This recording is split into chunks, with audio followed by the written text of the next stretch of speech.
Hello everyone and welcome to Live 1000 Years. I'm your host and author, Brent Jordan. Today we're going to be reading from chapter 4, Love. The segment is entitled, We Must Love Ourselves, at page 188. So let's get started.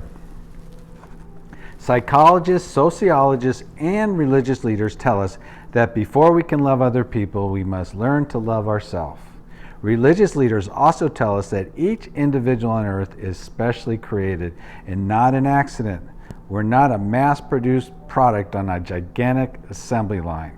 The universe deliberately planned us, gave us special gifts, and lovingly sent us into the world to respect all living creatures, including ourselves. It truly amazes me how much time we spend torturing ourselves every day by allowing negative thoughts to run freely in our minds, by letting our hearts beat stronger and our blood pressure rise from fear and worry about ourselves, others, and the world around us, by breathing harder when we confront a new situation outside our comfort zone, and by tormenting our souls with doubt, guilt, and self-hatred. Sometimes I just want to shout at myself, enough already. Stop complaining, quit whining, and get a move on, bro. 90% of your fears and worries never come true. Humans have lived on this planet for 6 million years already, Brent. You won't be living here even 1% of that time. Each day above ground is a good day, Brent. Take advantage of it. Learn to love yourself. All right already, enough said. Here are my top 6 best discoveries that I use, and you can too, on a daily basis for personal empowerment. Number 1, appreciation. I learned to appreciate myself. Each of us is totally unique. No one has your fingerprints or the shape of your retina or your exact face or your personal thoughts or unique experiences. There was never anyone in the 6 million years of human history exactly like you. We are special. Number 2, criticism. I learned to stop criticizing myself. Psychologists tell us we cannot think in negatives. It's impossible. We can only think in positives. For instance, if I tell you not to think about a pink and white striped elephant, that's what you're going to think about. You remember when President Richard Nixon told Americans, people have got to know whether or not the president is a crook. Well, I'm not a crook. Those 4 words, I'm not a crook, are permanently embedded in America's collective unconscious. The word crook makes us visualize one thought: Nixon and crook are synonymous. I therefore never ask myself demeaning questions like, why did you say such a stupid thing? Because I know my mind will tell me, because you're a moron, you're a total loser, what a complete goofball. Instead, I ask myself, what can I learn from this experience? How can I make sure it will never happen again? And my mind tells me, think a moment before you talk. Relax and respond. I'll help you say the right thing next time. Number 3, forgiveness. I learned to forgive myself and other people. Harboring personal resentment and grudges against ourselves and other people only hurts us. I remember a day when my legal assistant arrived at work visibly upset. She voiced her anger and frustration over a callous driver who cut her off and everyone else off along a route to work. As she talked, all I could envision was a great big smile on that driver's face. My legal assistant's anger and frustration clearly affected her mentally and physically, but it had absolutely no effect upon that other driver with the big smile on his face. Holding grudges against other people is like drinking poison and expecting the other person to die. Hanging on to our personal resentments only steals vital energy from our life.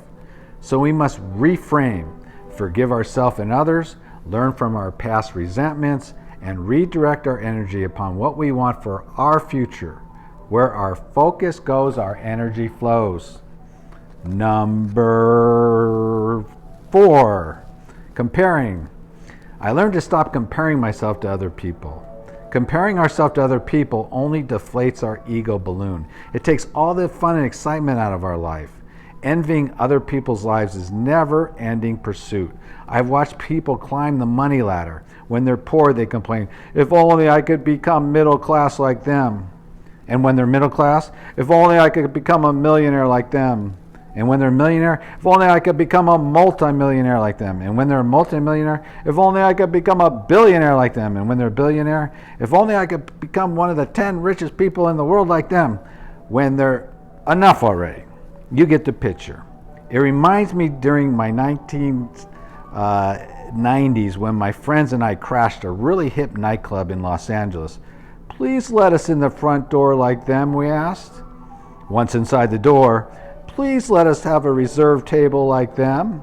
Once we had a reserved table, please let us in the VIP section like them. Once inside the VIP lounge, please let us in that special room where the club owners are hanging out.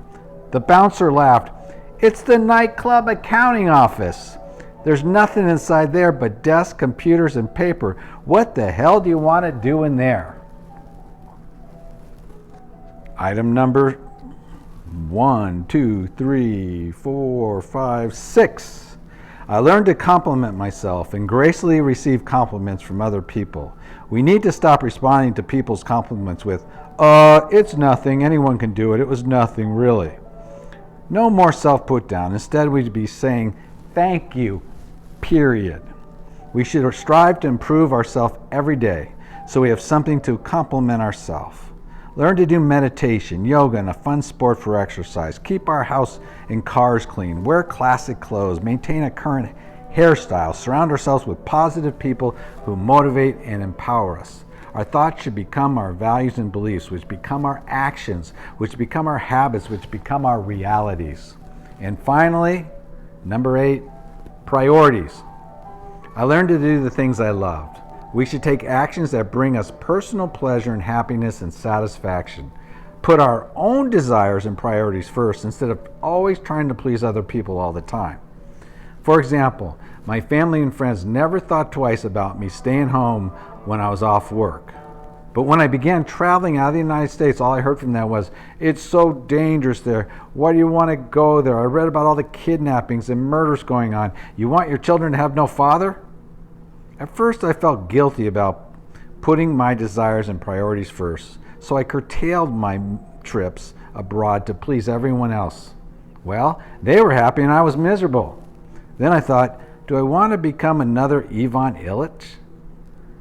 Do I want to live an artificial life instead of an authentic life? Do I want to end up on my deathbed saying, can it be I have not lived as one ought? No! One big fat no! So I started living my own life again. At first, it worried my family and friends, but they eventually got over it.